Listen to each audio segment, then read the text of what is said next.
guys, O5 Suzuki Swift. Bago po yung belt niya, kaso maingay pa din. Maingay din. Look like bearing. But we will disconnect the fan belt and then we'll start in. We will see if there is a noise. We have to determine whether or not the water pump is done. It sounds to me like a bearing. So yung belt naman niya is bago pa naman yung belt. Binalik na natin yung belt dahil medyo bago pa. At saka yung belt na dumating is mali din, no? 5 grooves ito. 5 grooves, and then the original is in here is 4 grooves. So it's not compatible, no? So kasi bago pa yung belt, tatanggalin natin yung belt and then start the engine. We will see if we will determine if it sounds like a bearing. So tanggalin lang natin yung ano dito, yung kanyang tensioner bolt, not completely, but we just loosen up the tensioner bolt in here. This is in here, loosen up. We're gonna loosen on the other side para ma-disconnect natin yung kanyang ano, no, fan belt.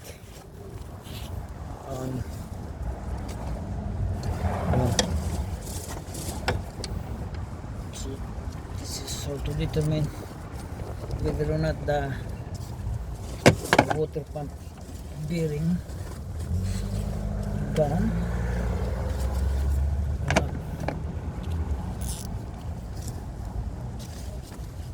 So bago yung alternator niya,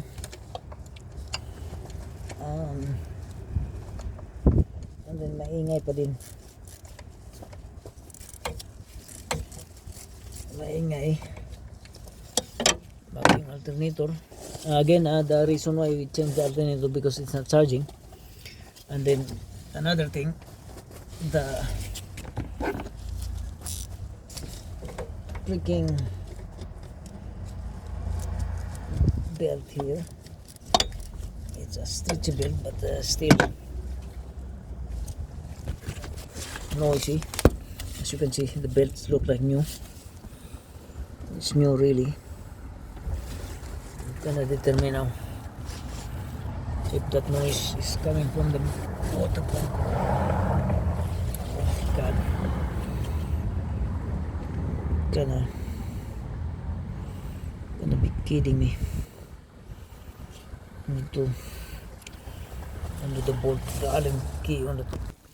Okay, so although the belt, pan belt, is not completely off, but it has too much slack, so it doesn't contact anymore with the groove.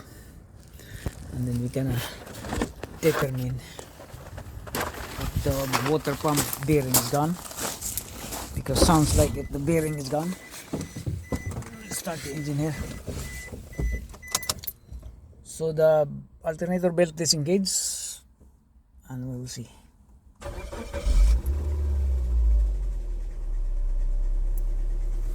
So there's no noise. There's no noise. The belt is disengaged. So that's the water pump. We put back the belt. So that's how you determine, guys, the water pump bearing gone. Okay, it's not the belt, it's the water pump making the noise. As you can see, as you can hear, we're gonna start the engine again. So the belt is disengaged, no? There's no tension on the belt. So let's see.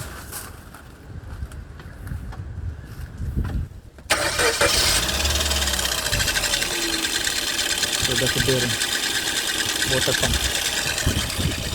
Okay. So, dito na sa water pump bearing dyan.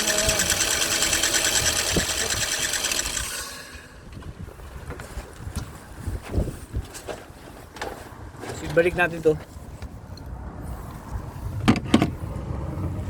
What's this?